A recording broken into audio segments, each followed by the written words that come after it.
การบวชเป็นของเฮ็ดได้ยากอยู่เด้อเป็นสิ่งที่ทำได้ยากมากๆในการบวชการบวชหรือว่าเนกขมะนี่เป็นการข่มจิตคือความคิดและความเคยชินที่เคยมีมาดั้งเดิมคือกามกามเนี่ยแปลว่าความยินดีพอใจในรูปในรสในกลิ่นในเสียงในสัมผัสแล้วก็ตกผลึกลงสู่คำว่าอารมณ์นั่นเองนั่นแหละบอกว่าบ่แม่นของง่ายแล้วก็บ่แม่นของยากเป็นการข่มจิตให้ห่างให้ออกให้บ่คิดถึงอารมณ์ความรู้สึกความยินดีพอใจในรูปร่างลักษณะท่าทางบุคคลสัตว์สิ่งของรสกลิ่นเสียงสัมผัสทางกายเกิดความรู้สึกหรือความพอใจหรือบ่พอใจสองอย่างนะแต่อย่างหน่อยคนที่บวชเขามาได้แม้น7 มื้อ10 มื้อ20 มื้อเดือนปีเราซึกออกไปก็ยังดีมีดีอยู่อย่างหนึ่งคือว่าอย่างน้อยๆเขาก็เลิกทำชั่ว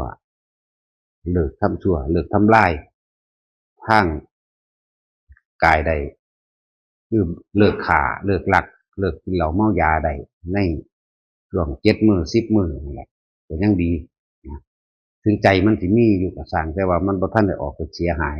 คือบ่ทำให้วัตถุหรือบุคคลผู้อื่นเสียหายได้ก็ยังดีอยู่ส่วนหนึ่งแต่ว่าทำตามพระวินัยนั่นเองถ้าบวชเข้ามาแล้วถ้าทำผิดหรือเสียหายโดยรูปร่างลักษณะท่าทางบุคคลสัตว์สิ่งของขึ้นมาอีกมันจะเป็นคูณสองหมายถึงกรรมอกุศลกรรมให้ผลคูณสองแล้วถ้าอย่างเป็นธรรมดานั่นแหละคนเฮามีความสามารถพอกันได้จริงๆมันนั่นแต่ว่าคนเฮากันหนีจากความสามารถของตนที่สามารถทำได้ความผิดพลาดของคนมีอยู่2 อย่างนั่นแหละ1บ่ตัดสินใจก้าวเดินคือบ่ลงมือ2ที่ผิดพลาดลงมาอีกคือบ่เดินไปบ่ทำไปมันสุดทางนั่นเองนั่นแหละผิดพลาด2 อย่างก็สิมีดีอยู่อย่างหนึ่งถ้าสว่าคนที่เอาธรรมะเป็นเครื่องปรึกษาเจ้าของเองคนเอาธรรมะเป็นเครื่องปรึกษาเจ้าของเองเป็นการให้แนวคิดแนวทางความเห็นของเจ้าของเองได้ผู้นั้นสิมีเครื่องอยู่หรือว่าเครื่องปลอบประโลมใจของเจ้าของบ่ให้ทุกข์บ่ให้ดิ้นรนเกินไปยังพอมีหม่องว่างได้อยู่ดิส่วนคนบ่มีธรรมะก็ต้องพูดถึงปะทะปรมะทั้งหลายแล้วนั้นเขาสิเอาโลกแก้โลกนะเอาความอยากได้อยากดีอยากมีอยากเป็นมาแก้ถ้าว่าได้ดีมีเป็นเขาถือว่าเป็นความสุขของเขาแต่ว่าความจริงๆแล้วบ่แม่นถูกก็เก่าอีกเพราะว่ามันสร้างข้อภพศาสตร์ไปข้างหน้านักก็เก่าอีกบางคนก็ทำผิดจนแก้บ่ได้ก็มีจังหวะแต่ละคนถ้าคนใดได้ฟังธรรมของพระพุทธเจ้าบ่แม่นธรรมของคนธรรมดาบ่แม่นธรรมแบบโลกต้องแยกมันเป็นถ้าผู้ใดได้ฟังธรรมของพระพุทธเจ้าแล้วย่อมมีที่ว่างจิตว่างใจย่อมมีทางออกและมีคติทางไปที่ดีกว่าคนที่บ่เข้าใจเข้ามาทำฉะนั้นเฮาจึงพากันแสวงหาธรรมะแท้ๆของพระพุทธเจ้าในมีอริยสัจสี่ปฏิจจสมุปบาทมีอนัตตลักษณสูตรอธิตปริยสูตรต่างๆมีมงคล38เนี่ยเหมาะสมเหมาะควรเบิดทั้งภิกษุนักบวชตลอดทั้งคฤหัสถ์ฆราวาสมงคล38เป็นเครื่องดำเนินชีวิตไปทั้ง2ฝ่ายเลยแต่บ่จักดอกแต่เฮาว่าแต่มงคล38พวกบทอเสวนาจะพาลานางปณิตานันจะเสวนานั่นแหละถ้าผู้ใดเข้าไปฝึกหัดศึกษาแล้วคือจบได้ทั้งโลกและทั้งธรรมเลยแต่ส่วนคนยังบ่ทันได้สิ้นกิเลสตัณหาอุปาทานทั้งสิ้นก็สามารถรักษาและประคองชีวิตครอบครัวของตัวเองตลอดรอดฟังแล้วทำตามนั้นได้ก็ไปสู่สุคติแต่คนที่เขามาบวชแม้นศึกษาอยู่ในมงคล38แค่นั้นนะก็สามารถเข้าสู่อรหันตผลได้เลยได้นั่นแหละว่าบุคคลที่มีธรรมย่อมได้เปรียบสิได้เปรียบคนที่บ่มีธรรมคนที่บ่ฟังธรรมมันบ่มีที่ปรึกษาอันเป็นกลางๆมันบ่มีที่ปรึกษาอันบ่เข้าข้างไผ แต่ว่าเป็นที่ปรึกษาที่ตัวเองนี่กระทำตามด้วยลำพังความเห็นของตัวเองได้เลยนะถ้าเฮาไปปรึกษาคนเขาก็จะเอาความเห็นของเขา ความเห็นของเขาเองที่เขาคิดดีแล้วสรุปดีแล้วจากการได้ยินได้ฟังตามความพอใจของเจ้าของเขาจะเอาความเห็นส่วนโตวของเขาออกมาแนะบ่คือธรรมะพุทธเจ้าธรรมะพุทธเจ้าเว้าเป็นกลางเป็นมัชฌิมา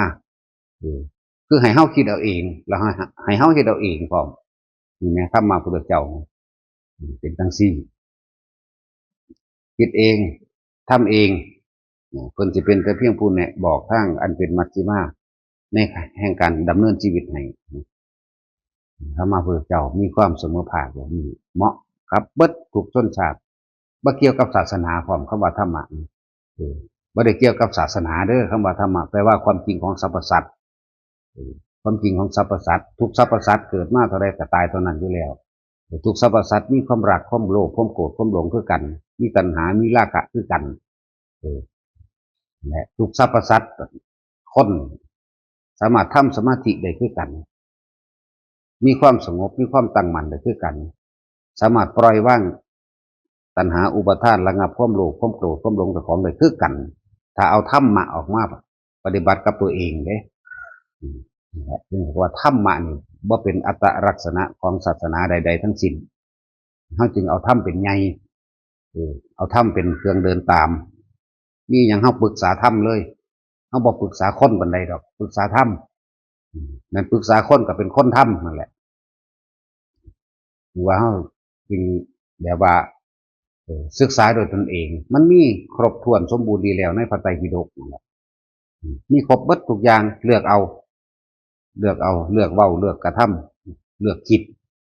เพิ่นให้ขอคิดเด้เพิ่นให้แนวทางเด้น่ะสถาคตน่ะให้แต่แนวทางเท่านั้นเด้จังว่าคนที่มีธรรมะเป็นที่ปรึกษาในตัวเองนั่นแหละเพื่อนที่ดีที่สุดก็คือธรรมะของพุทธเจ้าเป็นกัลยาณมิตรอันเป็นสุดยอดกัลยาณมิตรแล้วธรรมะเป็นที่ปรึกษาแห่งตนปรึกษาคนคือว่านั่นแหละเขาจะเอาความเห็นของเจ้าของมาเป็นไงบ่แม่นบ่ถูกแบบนั้นแบบนี้แต่ถ้าปรึกษากับธรรมะอย่างนั่นเฮาก็อ่านเอานี่พระไตรปิฎกโลดศึกษาเอาเองโลดบ่จังบ่ได้ไปอ้างคนนั้นอ้างคนนี้ผิดพลาดมากก็โทษตนนั่นแหละถูกต้องมากก็ดีตนนั่นแหละว่าเฮาจึงเอาทำเป็นไงบ่เข้าข้างไผผิดหรือถูกก็บ่เข้าข้างไผให้ผู้นั้นฟังแล้วไปเฮ็ดเองไปเป็นเอาเองไปกระทำเอาเองเด้ว่าสิ่งที่ประเสริฐสูงสุดแล้วก็คือความจริงคือธรรมะความจริงของทุกชีวิตสรรพสัตว์ประเทศใดชาติใดก็สร้างบ่ได้เกี่ยวกับศาสนาเขามาศึกษาแล้วก็สิเห็นตามเป็นจริงสิทำได้หรือบ่ทำได้ก็ตั้งหากจึงบอกว่าธรรมะนี่บ่แม่นของศาสนาใดคนสิชื่อว่าพระพุทธเจ้าเพิ่นเป็นผู้ไปค้นพบค้นพอมาเขาเอิ้นว่ารู้แจ้งเห็นจริงตามความเป็นจริงเลยเอิ้นว่าพระพุทธเจ้าเจ้าแห่งผู้รู้ออกมาเป็นบุคคลผู้เดียวเลยเอิ้นว่าพระพุทธเจ้าส่วนธรรมะนั่นน่ะแม้นพระพุทธเจ้าสิค้นพบหรือบ่ค้นพบสิเกิดขึ้นมาหรือบ่เกิดขึ้นมาก็สร้างธรรมะยังเดินทางคงที่นะบ่ตายบ่มีตายธรรมะนี่เป็นสัจจังเวอมตะเลยล่ะเป็นหนทางสู่ความบ่ตายมีมาจังสั่นเป็นอย่างนั้นบ่เป็นไปอย่างอื่นสัตว์ทั้งหลายเกิดมาบ่เป็นไปดอกว่าสิอมตะมีแต่เดินทางเข้าสู่ความตายสัตว์ทั้งหลายเกิดมาเพราะว่าความโลภนั่นเพิ่นจึงบอกว่าสัตว์เด้มันร่วมทั้งเบิดเด้เสมอกันเบิดเด้คำว่าสัตว์ยังมีตัณหาอยู่เรื่องสัตว์คนกับสัตว์สัตว์กับหังสัตว์แล้วเขาจะเข้าใจตรงที่ว่าหมูหมากาไก่ที่เป็นตัวสัตว์เด้คนนี่แหละสัตว์กันเลยเทวดากับสัตว์อินพรหมยมยักษ์กับสัตว์สัตว์เบิดเรียกว่าสัตว์ก็คือผู้ยังมีตัณหาอยู่เกี่ยวอยู่คล้องอยู่ยึดติดถือมั่นกับสิ่งทั้งหลายทั้งปวงอยู่นั่นเรียกว่าสัตว์พวกเข้าเนี่ยแหละสัตว์ก็ดีแต่ว่าพอผู้ใดเอาธรรมะเข้ามาประกอบกับการกระทำคำพูดโดยใจคิดไตร่ตรองพิจารณาว่างหรือว่างผู้นั้นจะค่อยๆพ้นจากความเป็นสัตว์โสดากับพ้นจากความเป็นสัตว์เท่านี้70%ตะกี้ราคาพ้นจากความเป็นสัตว์ 50%อนาคา70%จังซี่อรหันต์ก็พ้นจากความเป็นสัตว์เลยบ่มีคำว่าสัตว์ในจิตใจของร่างกายอันนั้นอีกยังแต่ธาตุนี่แหละกายก็กลายเป็นธาตุใจก็เป็นธรรมธาตุอย่างนั้นแล้วคนที่มีความจริงมาเป็นเครื่องปรึกษาเจ้าของเองก็คือธรรมะนั่นแหละคำว่าความจริงก็เลยนั่นแหละเป็นเพื่อนที่ดีที่สุดเลยสิผิดพลาดก็ตัวเองนั่นแหละที่ถูกต้องก็ตัวเองนั่นแหละแล้วคนที่มีธรรมะจึงบอกว่าบ่ได้ตีบตันหนทางเด้อแต่ว่าการสิออกจากสิ่งทั้งหลายทั้งปวงนั่นนะก็เลยต้องอาศัยวิถีแนวทางการปฏิบัติคำว่าพระศาสดาศาสตร์แปลว่าหนทางเดินดามาจากคำว่าอัตตาบุคคลผู้ควรกระทำตามเลื่อเอินพระศาสดามั่งเลื่อเอินพระพุทธเจ้ามั่งธรรมะมันมีของมันจังสันแต่ว่าเพิ่นเป็นผู้ไปคนพบคนพ่อเลื่อเอินว่าพระศาสดาบ่ได้เกี่ยวกับศาสนาใดธรรมะนิโกก็มาฝึกได้อินเดียก็ฝึกได้จะเว้าเรื่องแยกแยะออกเป็นประเทศก็ดีคนป่าบ่าใบทั้งใดก็ผิดมาฝึกได้ทั้งมัดฝรั่งอังกฤษก็ฝึกได้ทำสมาธิได้ถึงความสงบได้เสมอกันคำว่าธรรมะนี่บ่แม่นของพระพุทธศาสนาเป็นของทุกๆคนแต่ว่าคนผู้นั้นน่ะสินำเขาไปปฏิบัติบ่นั่นแหละเนี่ยเพิ่นจึงเอาธรรมะเป็นใหญ่เอาธรรมเป็นใหญ่พุทธะแปลว่าผู้รู้เข้าถึงความจริงของสรรพสิ่งทั้งหลายทั้งปวงว่ามีความเกิดขึ้นเป็นธรรมดามีความแตกดับเป็นธรรมดาบ่เปลี่ยนเป็นอื่นเลยสิ่งใดสิ่งหนึ่งเกิดเป็นธรรมดานี่สิจีรังอย่างยืนบ่มีแต่ความเดินทางไปสู่ความแตกดับเท่านั้นนี่เป็นว่าธรรมะเป็นความจริงมาตลอดกาลพระพุทธเจ้าที่เกิดขึ้นบ่เกิดขึ้นธรรมะก็ยังแสดงความจริงจังซี่ว่าเฮาบ่ยึดแต่ก่อนที่แรกเริ่มเฮาอาจจะยึดยึดพระพุทธพระธรรมพระสงฆ์ยึดพระสงฆ์พระสงฆ์ทั้งหลายนี่เป็นผู้ทรงธรรมะของพระพุทธเจ้ามาเรื่อยๆจังว่าเฮาเห็นคุณค่าก็เลยต้องอาศัยสมมติก็เดินทางกับสู่วิมุตติเมื่อถึงวิมุตติแล้วก็ต้องอาศัยสมมติในการดำเนินคือเก่านั่นแหละแต่ว่าถึงที่สุดแล้วเฮาก็ต้องอยู่เหนือธรรมอยู่เหนือสิ่งทั้งปวงแต่เอาธรรมมาเว้าเอาหลายๆอย่างนั่นแหละมาเว้านั่นสั่นเฮาบ่มีที่พึ่งเฮาบ่ทันรู้จักที่พึ่งคนนั่นน่ะบ่ศึกษาธรรมะบ่ศึกษาธรรมะก็เลยหนีจากความสามารถของตนเองไปพึ่งผู้อื่นเวลาตกใจย่านหวาดกลัวเข้าป่าเข้าดงไปพึ่งสิ่งศักดิ์สิทธิ์อันอื่นพึ่งผีสางนางไม้เทวดาแม้กระทั่งว่าพึ่งบุคคลอันเป็นพระสงฆ์ก็สร้างมันยังพอท่านได้เป็นที่พึ่งอันประเสริฐพึ่งสุดเท่ากับธรรมะคือความจริงในตนเองเวลาเฮาย่านไปกี่เฮาก็เป็นอยู่คิดถึงหลวงปู่คิดถึงหลวงปู่หมั่นหลวงปู่เสาคิดถึงหลวงตาหลวงปู่องค์นั้นหลวงปู่องค์นี้ก็เป็นเครื่องพึ่งทั้งใจอย่างหนึ่งเป็นเครื่องยึดไว้ซะก่อนแต่ว่ามันถึงที่สุดแล้วมันบ่ยึดหยังดอกถึงที่สุดแล้วบ่ยึดหยังเลยมีแต่ว่างอย่างเดียวว่างบ่คิดอย่างเดียวก็จบเลยนั่นแหละแต่ถึงที่สุดแล้วมันบ่ได้ยากหรอกบ่มีหยังจักอย่างเลยนะแม้นเฮาสิเห็นหยังมาทนโทคือก็ตามผีหยังก็ตามเสือก็สร้างคนมาฆ่าก็สร้างมันสิเฉยมันสิบ่มีความรู้สึกใดๆทั้งสิ้นนี่คือผู้อยู่เหนือธรรมนะครับเมื่อสิ่งทั้งหลายทั้งปวงมันจะเป็นแบบนั้นคนมาฆ่าแม้นรู้อยู่ก็ซื่อๆอยู่